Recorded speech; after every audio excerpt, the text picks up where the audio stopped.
Hola, què tal? Benvinguts a un nou molt personal. Les il·lustracions, els dibuixos són part essencial de la vida del nostre convidat d'avui. Ell és begenc, ell és de Navàs.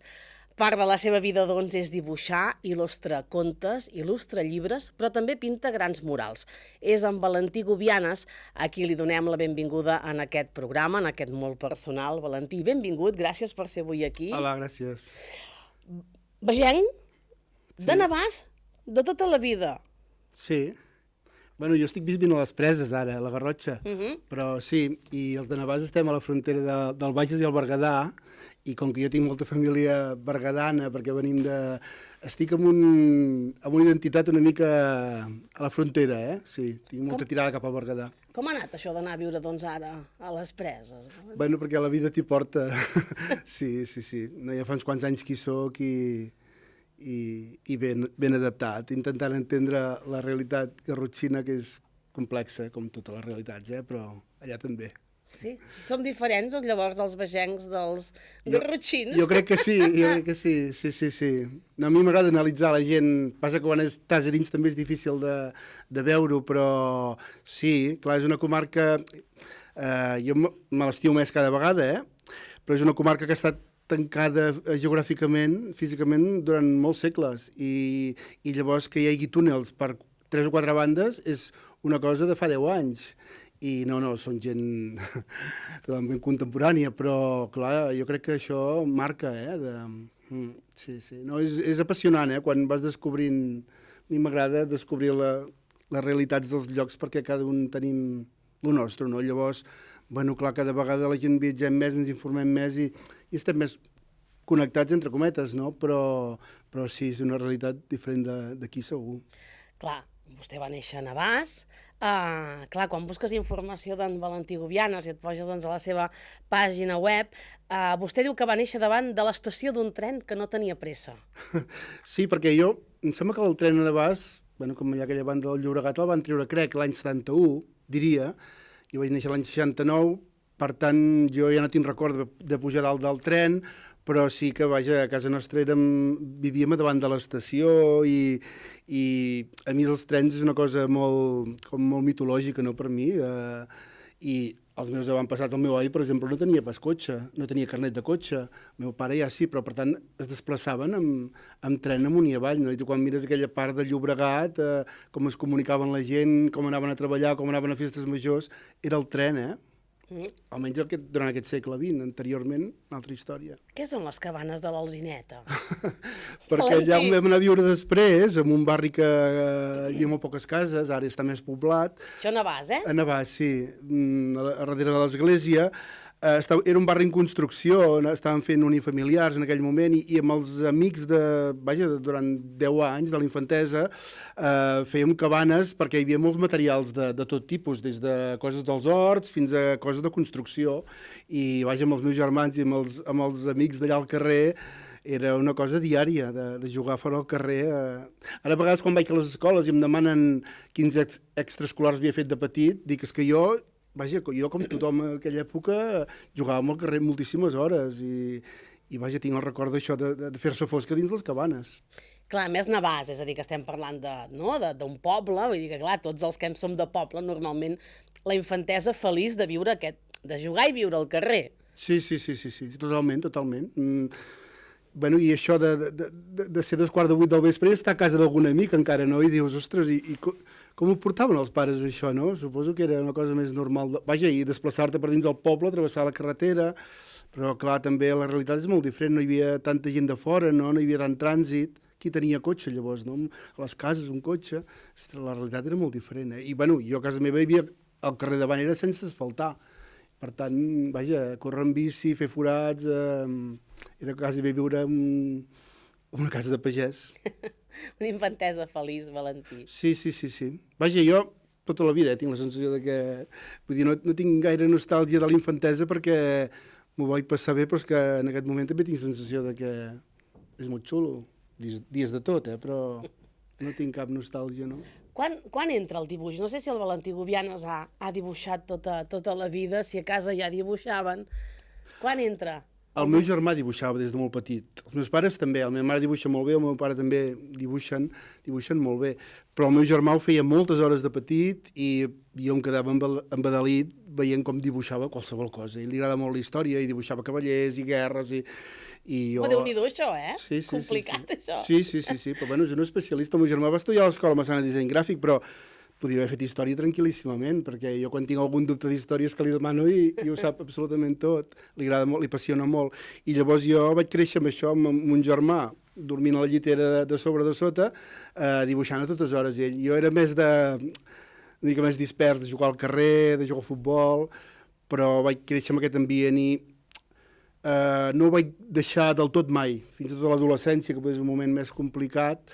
Jo vaig continuar dibuixant les meves coses, canviant una mica la forma, però llavors, quan ja tenia 22 anys, va ser un canvi gros. A l'anar a Barcelona a l'Escola Massana va ser un canvi de dir estic fent uns dibuixets i ara vaig a fer una cosa diferent. Als 9 anys, però, a l'escola li van dir que ja no dibuixaríem més? Quin disgust! Sí, per mi sí, perquè no m'ho havia plantejat en aquell moment, ara ho miro en perspectiva i cada dia tinc el record, potser no és del tot exacte, però jo tinc aquest record de, no sé si ens feien dir la lliçó o no sé què, i a cap d'una estona, quan havíem acabat... Això dir la lliçó ara deuen pensar els... Sí, sona raro, Què deu ser? Què deu ser, això? Sí, i després, a l'última estona de classe, ens deixaven dibuixar, com allò, una estona lliure, no? I em sembla que va ser quan vam passar quart, que jo, per mi eren els grans 10 minuts de l'escola, no? I jo vaig demanar, em sembla que era una monja, li vaig dir que ara ja podem dibuixar, i em va dir, no, que ara estem a quart, volem dir, ara això ja no ho farem tant, I saps, per mi va ser, ostres, això ara s'ha acabat per sempre. Després, més endavant, allà a aquella escola, l'escola de Sant Josep, van entrar profes nous i vam fer tallers, vull dir, no va ser allò una presó, però per mi sí que va ser un xoc de dir, ostres, ara farem mates i llengua, però no dibuixarem. Bueno, ja ho farem a casa, però clar, fins ara... Clar, deia que vostè estudia a l'Escola Massana, llavors té clar que el que es volia dedicar, quan diu, doncs jo em vull dedicar, doncs això, a mi m'agrada dibuixar, pintar... No ho tenia gens clar, jo vaig anar a parar a l'Escola Massana perquè hi era el meu germà, i jo volia entrar a fer disseny gràfic, no vaig entrar per nota, perquè et feien fer un examen d'accés, no et demanaven res més en aquell moment, i no vaig entrar a disseny gràfic, vaig entrar a disseny industrial, que no sabia ni què era en aquell moment jo. Em va agradar, vaig fer un curs, i al segon curs em vaig passar a disseny gràfic. I a disseny gràfic també em venia una mica gros, jo ja havia fet una FP de metall a Navàs, i acabat, i llavors vaig anar a parar a l'Escola Massana una mica d'això, seguint d'allò del meu germà. I quan estava a disseny gràfic hi havia una assignatura que era il·lustració, que la feia un il·lustrador molt bo, que es diu Arnal Ballester. I jo va arribar un moment que vaig perdre una mica la motivació d'anar a Barcelona a estudiar i pensava, ostres, igual tinc d'anar a treballar de qualsevol altra cosa perquè no m'hi veig 4 anys més estudiant disseny gràfic. I aquella assignatura d'il·lustració, l'Arnal Ballester en un moment donat em va dir, ostres, a tu se't dona bé això. Jo crec que m'ho va dir per motivar-me, perquè no ho deixés. I per mi va ser de dir, ostres, jo també ho penso que se'm dona bé, doncs. I a partir de llavors va ser com una reflexió de dir, potser de buscar feina d'això i els estudis en aquest moment potser els he de deixar, ja veurem més endavant. I va anar una mica així. I per mi va ser una bona decisió. Vaig buscar informació de com passar del món d'estudiant al món professional, però sense tenir cap títol, diguéssim. I vaig anar a picar a la porta de l'Associació d'Il·lustradors i em van donar unes quantes pistes que em van anar bé, de dir com es fa per anar a buscar feina d'il·lustrador. I per mi va ser, ostres, tinc un bagatge de l'Escola Massana que m'ha ensenyat unes coses que fins llavors no havia sentit enlloc, havia perdut moltes pors, dibuixava molt lliurement i llavors vaig anar a picar portes amb aquest buc que tenia, aquest mini bagatge de l'Escola Massana. I a partir d'aquí va començar... I com va anar? Va anar bé, llavors? Va anar molt lent, però... va anar lent, sí, perquè jo anava picant portes i... vaig picar moltíssimes portes. Jo anava a les llibreries, buscava ja les adreces de les editorials. Estem parlant de l'any 95, a casa teníem un ordinador, un Mac, però vull dir, per enviar un correu si estava una estona. Per tant, jo anava... Era allò d'engegar el mòdem, fer el soroll. Engegar el mòdem, aquell soroll, sí. I esperar una estona i fer 4 coses, però més de diguéssim, d'informàtica que no pas d'internet. D'internet, vale, podies enviar algun missatge, però era impensable enviar-ho a algun editor en aquell moment. Per tant, jo anava amb una carpeta molt grossa, i trucant portes a les editorials, demanant hora, anant a Barcelona, canviant d'editorial amb metro, anant a una altra editorial, posant una carpeta sobre la taula I anar ensenyant i que et diguessin, vale, ja et trucarem, en el sentit de voler dir, segurament no trucarem, fins que un dia amb una editorial em van trucar i llavors, com que a la següent editorial vaig poder dir, mira, és que ja m'han donat feina a aquella editorial, bueno, la cosa va anar... Ha sigut tot lent, però progressiu, diguéssim. No sé si tenim clar el record del primer treball. I tant, tot. I quan va ser? A més, l'editora és una escriptora molt reconeguda, l'Helena O'Callaghan. Ella és escriptora, però en aquell moment feia d'editora en una editorial, Grijalbo, i me'n recordo que em van dir aquí no rebem físicament, ens has de deixar el buc a baix, a recepció. I a mi m'havien dit a l'escola i tot arreu, sobretot no deixeu mai originals al lloc. Els originals són sagradíssims. En tot cas, fotocòpies. I jo dic, porto un any ensenyant il·lustracions per tot arreu, et deixo la carpeta aquí i si us la voleu quedar, us la quedeu. I em sembla que va ser cap de 2 o 3 dies que em van trucar i em va dir, mira, soc l'Helena O'Callaghan, et vull fer un encàrrec d'un llibre. Bueno, va ser quasi ben marejo, molt emocionant. I me'n recordo que vaig trucar a l'instant al meu germà, que estava treballant fora, i el vaig trucar i dic, Jaume, és que m'han fet un encàrrec professional, saps? Però ho tinc ben present i tant. Quin era aquell llibre? Què va il·lustrar? Què va tocar dibuixar, Valentí? Era un llibre d'una col·lecció de molt prestigi, l'Arca de Júnior, però era un llibre que es diu A cavall d'un poni. Bueno, és que jo ni me n'he preocupat després de saber massa qui és aquell autor. Jo crec que devia ser un bon autor, però jo vaig fer unes il·lustracions, 12, em sembla que eren, a blanc i negre, perquè, bueno, quan començaves primer publicaves a blanc i negre, després a bicolor, 2 colors, després a color, i per mi ja va ser de dir, ostres, m'estan pagant per dibuixar i més una editorial, vaja, que estic entrant a la professió, ni que sigui un cop, però potser no em truco mai més ningú, però ja hi tinc un peu, no? Bueno, sí, molt emocionant. No és el gran llibre que jo hagués esperat tota la vida, no? Però era de dir això, comencem. I a partir d'aquí comencem a il·lustrar llibres de literatura infantil i juvenil. Sí, jo crec que el següent va ser llibre de text. Enciclopèdia Catalana em van trucar, també els havia ensenyat moltes il·lustracions. Llibre de text que era com un pas previ a fer grans àlbums, diguéssim. Però bueno, n'he fet molt de llibre de text, encara en faig. I suposo que tinc un perfil, un registre que deu encaixar amb llibre de text també. I bé, n'estic content de començar d'aquella manera, vaja, picar pedra, com ara. Parlem d'aquests llibres, d'aquests contes, d'aquestes il·lustracions de llibres infantils, juvenils. Com treballa? És a dir, com funciona? Clar, perquè s'han d'il·lustrar els textos d'un escriptor. Com funciona? Com crea en Valentí Gubianes aquests dibuixos per a aquestes il·lustracions? A mi els encàrrecs sempre venen a través de l'editorial. Molt poques vegades ha sigut l'escriptor que m'ha trucat i m'ha proposat de presentar un projecte. En general, l'editorial ha rebut uns textos, els ha valorat i ha dit, va, ens encaixen amb alguna col·lecció que tinguin en aquell moment. I a mi, quan em truquen, ja em diuen que tenen una maqueta feta. Vull dir, jo no decideixo allà on es talla el text i em diuen unes quantes condicions. Em diuen a quina edat tindran els possibles lectors d'aquell futur llibre, quants diners em donaran, quants mesos tinc per fer-ho, quines mides té el llibre, quina idea hi ha a la col·lecció. Si jo estic d'acord amb tot això, doncs firmem un contracte i a continuació em passen el text. Jo puc demanar el text abans, però normalment, un cop ja m'han explicat les condicions, posteriorment em passen el text i jo, si hem aprovat les condicions, doncs em poso a treballar. Primer fent una primera o segona o tercera lectura, i llavors fer esbossos primer sobre paper, amb boli, amb llapis, amb el que tingui a mà, i posteriorment, a l'hora de posar color, et decideixo en funció de cada projecte si ho faig sobre paper, amb aquarel·la, amb guaix, amb el que sigui, o si treballo directament amb ordinador, amb Photoshop. Si ho faig sobre paper, al final també ho escanejo i ho passo, acabo de fer els retocs digitals. I quan tinc tota la il·lustració acabada, totes les il·lustracions de tot el llibre acabats, ho envio a l'editor. Però a cada pas d'aquests que he anat explicant, ho vaig enviant a l'editor i anem conversant, diguéssim, perquè perquè es fa així i també perquè a mi em va bé de tenir l'opinió de l'altra persona. També ho ensenyo a casa, que a vegades les veus més crítiques són a casa, que ja em va bé també de dir què estàs dibuixant.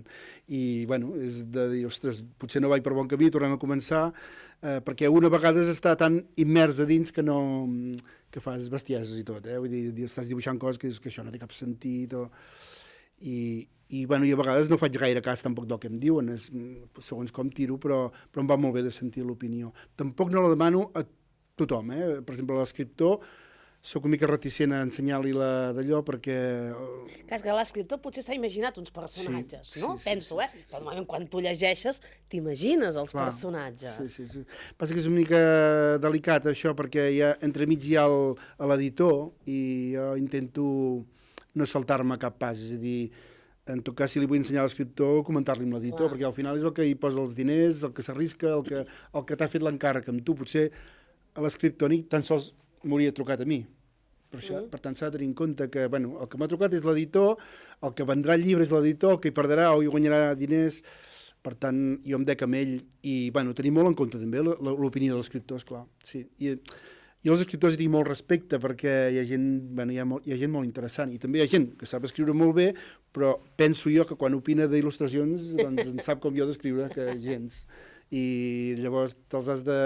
depèn de la persona. No? Hi ha gent que te'ls escoltaràs més i d'altres que dius jo faré el meu camí o que pactem amb l'editor. I llavors és molt diferent il·lustrar un llibre infantil, un conte, que un llibre de text, per exemple, però el procés també és molt similar. El procés és semblant, però...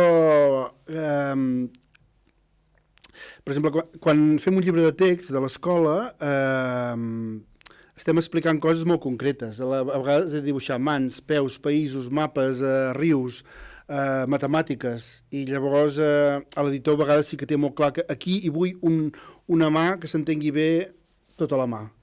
En canvi, quan estem dibuixant literatura infantil, l'editor més aviat vol que tu vagis molt més enllà del text. És a dir, que si jo només dibuixo el que diu el text, per mi és una mala il·lustració, és una il·lustració pobra.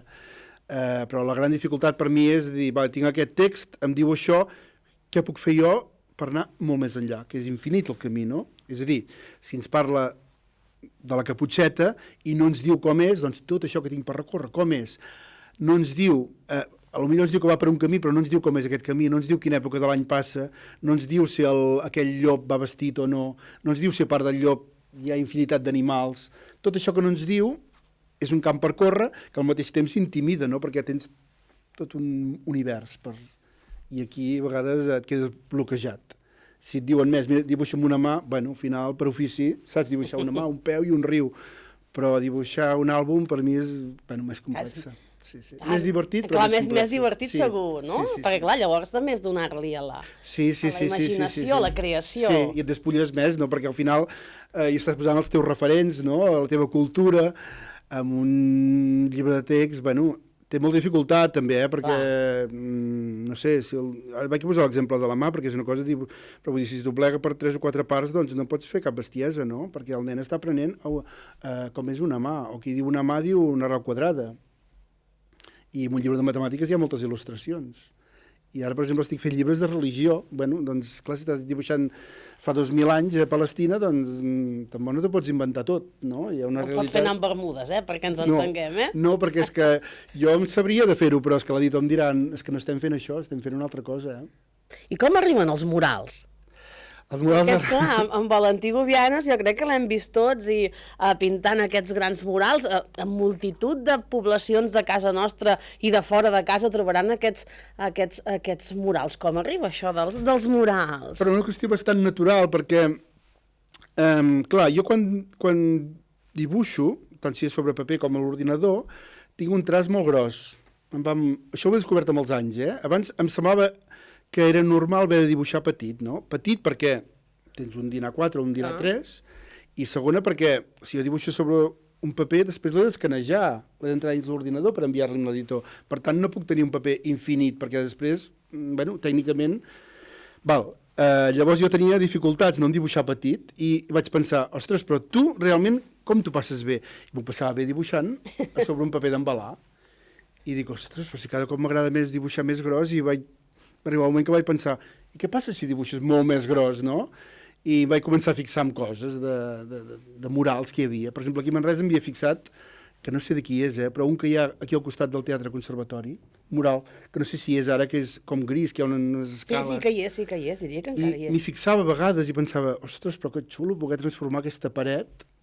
I, bueno, m'he vist d'altres de murals, però, i va arribar un moment que ho vaig provar, de dir, vaig a dibuixar sobre una cosa molt més grossa. I els primers van ser no sobre parets, sinó sobre plafons, que em construïa, i encara em construeix el meu pare. Mira, fem una tela grossa i provem-ho, veiem què passa. I progressivament, em sembla que dels primers que vaig fer, ara no em voldria equivocar, però allà a Navàs hi ha un bar que es diu La Trobada, i amb amics d'allà a Navàs em van proposar el repte de dir, què et sembla si un dia pintes allà en directe, que vingui la gent i ho provem, i va funcionar molt bé. Jo m'ho vaig passar bomba, vaig estar 3 o 4 hores amb gent, amb música, i saps allò que dius, ostres, que això va en sèrio, això pot funcionar, i ja et dic, em va passar volant aquelles hores. I el resultat, quan m'ho miro, encara estic content de com va quedar. I així es va començar progressivament. La gent, quan veuen que ho fas, també veuen que és una possibilitat d'encarregar-te alguna feina. I jo he notat progressivament que com més gros és, el repte és molt més motivador. Pujar dalt d'una grua, transformar un espai... Perquè una cosa és dibuixar amb un paper, no?, el que deia en Valentí, amb un din A4, i l'altra és tenir un pany de paret, no? No sé quan pot ser, per començar a pintar, perquè clar, per les mides, per tot... És una qüestió tècnica, traslladar aquella idea que tu tens, que potser l'has posat sobre un paper, al final és una qüestió tècnica que es pot fer de diferents maneres. Jo l'he fet, si vols després t'ho explico, però l'he fet de diferents maneres, que ho vas aprenent, veient com ho fan els altres o provant, però al final és tenir una idea clara del que vols dibuixar i allò ho hem de traslladar allà i que quedi de manera fresca, diguéssim, que no... perquè si només fos traslladar ho podem encarregar a una altra persona, no? Però ha de quedar fresc, per tant no pot ser una còpia freda. I vas trobant la manera de fer-ho i també em va variant amb els anys. Al principi projectava, pensava que quedi ben exacte i ara quan estic dalt d'una grua em trobo molt còmode improvisant bastant. I també al fer-ne uns quants també et va ensenyant a perdre pors i a provar coses noves. A mi és una cosa que em motiva molt d'intentar avançar i no quedar-me parat en un lloc. Quan pot trigar a fer un mural d'aquestes? És a dir, crec que recordo, em sembla, Sant Vicenç potser va ser una setmana? Sí, poder més, Més? Poder més, sí. Em sembla que vaig descansar el diumenge, però sí, és que el de Sant Vicenç em sembla que eren 300 metres quadrats, Eren bastants, sí. No sé si n'he fet gaires de tan grossos alguns. Sí, jo diria que 15 dies, poder, així, més o menys. En canvi, si és d'una paret, diguéssim, d'una habitació, en un dia pot ser que el facis. Aquí hem de sumar el procés previ de creació de casa, de l'esbós, que això també és molt difícil de mesurar, perquè, no sé, jo ara aquests dies tinc murals per fer i llibres, i clar, el cap va treballant. Per tant, encara ahir m'ho demanava un alumne, no? Quan hi estàs a fer un dibuix? Ostres, que és molt difícil. Puc saber quan hi estic a l'hora de començar sobre el paper o un mural, més o menys, però també és molt diferent, encara que sembli una tonteria, els murals, si pintes sobre una paret rugosa o una paret totalment llisa, perquè una paret llisa fas un traç i queda allò. I una paret rugosa, doncs, potser hi estàs 3 vegades més. Saps? Perquè si vas comptant... O també és molt diferent si pujo un vestit que anar pujant, baixant, que no pas si jo treballi de pla o amb una grua que vagi bé. Hi ha moltes variables. O si plou, si s'asseca la pintura. La setmana passada estava pintant a Vilada. Mira que feia... que no plovia, no? Aquí al Berguedà. Sí, feia molt. I jo notava, ja sabia que aquells dies poder començaria a ploure, però quan estava pintant no se m'aixugava la pintura. I dic, ostres, ja sé que ha de ploure, però és que no se m'asseca. I l'endemà, al vespre ja va començar a ploure. Per tant, vull dir, però aquell dia ja no se m'assecava i no pensava, pensava que acabaria i no tenia tot moll, com si pintés amb maionesa, quasi bé, saps que dius que això no s'assecarà, perquè era l'humitat. Murals també a les escoles, li agraden a les escoles, el Valentí va a les escoles. Què li diuen als nens i les nenes? Perquè, clar, quan jo que veig el Valentí que dibuixa superràpid, clar... Sí, m'agrada molt anar a les escoles, a la majoria d'escoles, potser també perquè he estat molts anys al CAU, i per mi és un estat bastant natural. A vegades no funciona, però la majoria de vegades jo m'hi trobo molt còmode i per mi és una forma d'explicar l'ofici, de treure-hi ferro en un ofici que és desconegut, com la majoria d'oficis, no? Perquè si tu mires cada ofici, qui sap com treballa un ferrer, qui sap com treballa no sé, un taxista? Realment no ho sabem, no veiem el que veiem pel carrer. I els il·lustradors igual. Bueno, saben que fem dibuixos, però el procés a mi m'agrada explicar-lo, no? Fer pedagogia d'això. I també que no som mags. Vull dir que al final tenim una cosa que guixa i fem una forma, no? Pensant, bueno, explicar aquest procés que el podria fer tothom diferent, però el podria fer tothom i acostar-lo als nens.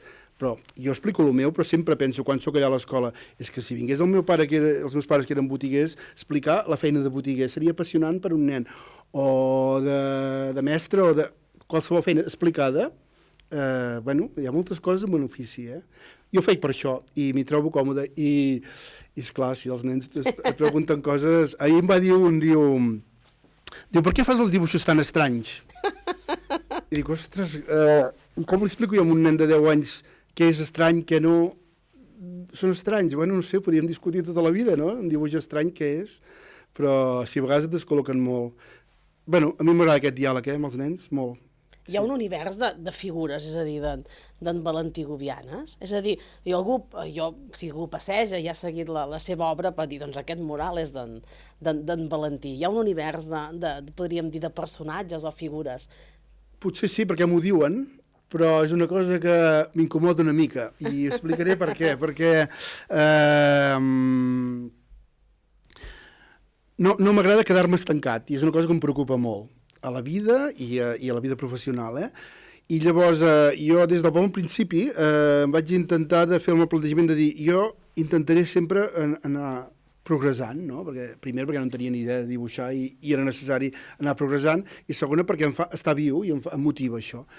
I llavors quan algú em diu, no és que tu coneixem ben bé els teus murals, ostres, penso, ostres, potser els dibuixo tots iguals, no? Estic fent un patró i els vaig... I els meus referents del món de la il·lustració, la Carme Soler Vendrell, la Montse Ginesta, són gent que constantment ha anat fent canvis. Amb la música també em passa. La gent que m'agrada musicalment són gent que ha anat fent trencaments, que han anat avançant sempre, no? I a mi això és el que em motiva. Però, bueno, al final sí que tens una cultura, tens un univers propi i d'alguna manera el trasllades allà, no? Jo no dibuixaré coses que no cregui, no? O coses que no sàpiga, per tant, perquè és que no em sortirà. Per tant, poder sí que, clar, ho reconeixen, bueno, sí, però ja dic, em preocupa d'avançar i crear coses noves, perquè les coses que existeixen ja estan fetes, no?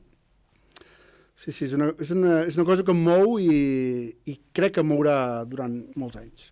Bueno, jo, quan miro el Miró, no? Gent, o el Picasso...